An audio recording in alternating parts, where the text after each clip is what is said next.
मिथिला के माध्यम से हम कंचन झा अपने सब लोग के प्रणाम करै छी और आइ बस के एकटा परिचय के गीत गाबि सुनबै छी। आशा अछि गीत अपने से नीक लागत। जय मिथिला, जय मैथिली। सुनू ई गीत।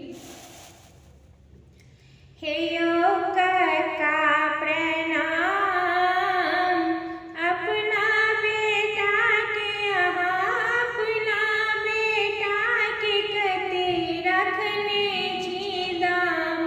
हे यौ कका प्रणाम, अपना बेटा के अहाँ अपना बेटा के कते रखने छी दाम।